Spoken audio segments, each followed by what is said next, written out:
Dr. Vincent DeLeo is chief of dermatology at New York's St. Luke's Roosevelt Medical Center. He has not examined Ann Dill.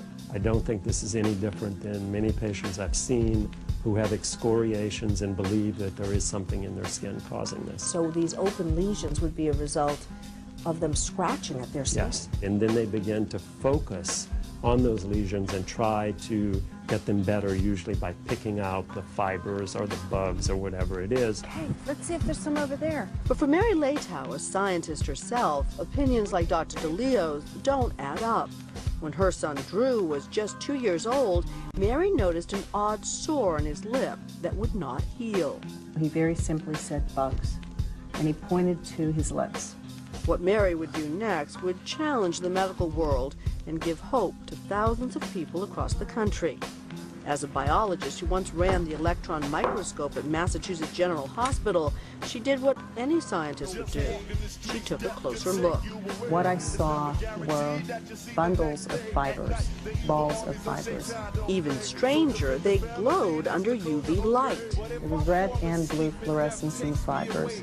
Armed with this research, Mary took Drew to a doctor at one of the country's leading hospitals, but he dismissed her tale of fibers and wrote to her pediatrician.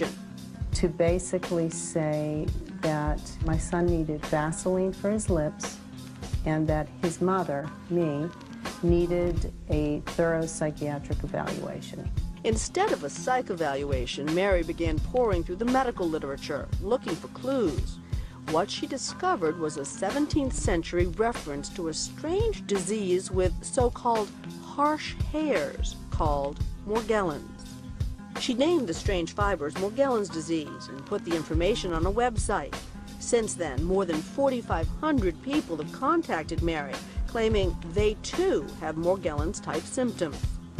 If you do a literature search in the medical literature, there is no Morgellons disease. The skin symptoms fit perfectly with the same group of individual symptoms that we saw in patients with delusions of parasitosis. Delusions of parasitosis. In other words, it's all in their heads. And despite today's announcement, many doctors remain skeptical that this is a real medical condition at all. They've pre-decided that these symptoms are too impossible to be real, so they've come to this conclusion that it's a delusion. Randy Wymore is not a medical doctor, but he is a scientist at Oklahoma State University. He started out as a skeptic too, but years ago, after taking a closer look at the fibers, he changed his mind.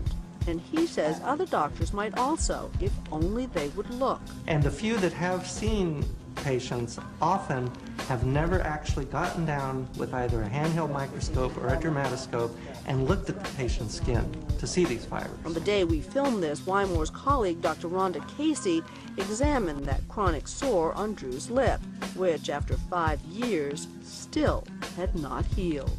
Plain as day, definitely a fiber. There are fibers there, and I have never seen fibers in any other child's rash similar to this. Okay, come on in here, young ladies. Ann Dill and her children also came to Oklahoma for an examination. They're all relieved to be among doctors who believe them. To be doubted is very hard. To have the disease and on top of it, yes, have no one believe you. Real. Yeah. Ann shows Dr. Casey a tiny pimple on her daughter Sarah's thigh that after 3 months has not gone away. It's just a big wad of fibers bursting forth. Having lost so many close friends because they're scared to come over. And I don't blame them being scared to come over because it's hard for me to go to school and not know if I'm contagious or not. And when we come back, the search for answers. Back now to Cynthia McFadden's look at the strange and controversial condition known as Morgellons. Its sufferers complain of stinging and crawling sensations under the skin and say their bodies sometimes grow strange string-like fibers on the surface. Most doctors and scientists believe these symptoms are imagined, a form of delusion, but there are others who believe the physical impact is painfully real.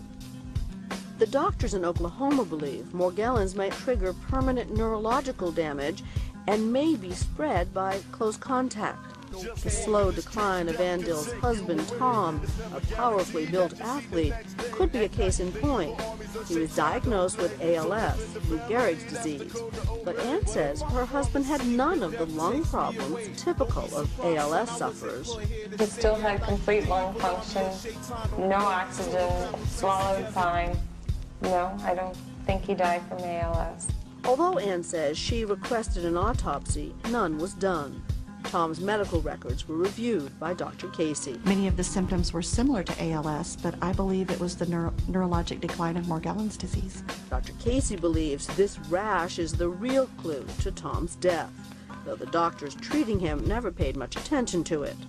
Red, bright red, yeah, under his arms and on his hands, and his whole head itched and behind his ears.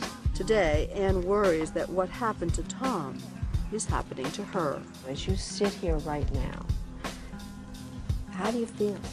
My skin hurts, muscles hurt, to walk hurts. Some of them have physical neurologic findings you can see, such as foot drop, palsy, but every one of them have differing degrees of neurologic decline. One of these neurologic symptoms is brain fog, an inability to remember how to do simple tasks. I would agree with your assessment. It is definitely not a human hair. Dr. Wymore and his team are convinced that the fibers are at the center of the Morgellons mystery. Whether bacterial, viral, parasites, insects, fungal, none of those really explain how those fibers and the specks are forming. And so it's very difficult to wrap one's mind around this because there is no example of anything that's quite like this. But do these fibers grow from inside the body, as Morgellons patients believe, or do they come from the external environment, a kind of lint, as many doctors say? Whatever the cause, there is something strange about the fibers. Forensic scientist Ron Pogue at the Tulsa Police Crime Lab checked a Morgellons sample against the 100,000 known fibers in the FBI's national database. No match at all. So this is some strange stuff. Not cotton, not linen, not any known natural or synthetic fiber. This isn't lint. This is not a commercial fiber. It's not. Does that make you wonder whether, in fact, this might be a medical mystery? I don't know what that means, to be honest. It's certainly a unique fiber. It is a little mysterious, though. Of course it is.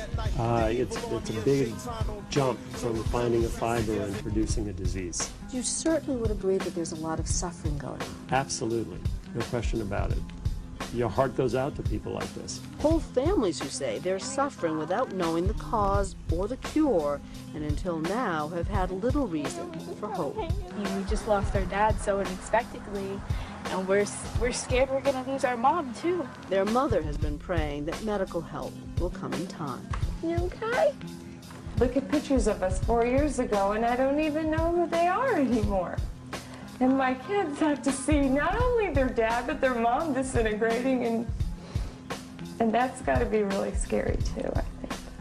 Today's announcement is an important first step towards uncovering the haunting mystery of Morgellons.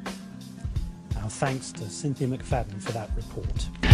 Here's some Morgellons fibers which came from my clothing, and I just stuck them up on the light with some tape. Most of these are white. They range from about 1/2 inch to 2.5 inches long. Most of them are wavy, and this one at the end it has a red tip on the end, very short one. And just watch these for a moment. One reacts quite wildly to my finger. You see it moving of its own volition there. Look at that. The very, very pointy tip on it. Looks like it's coming out of a tube there.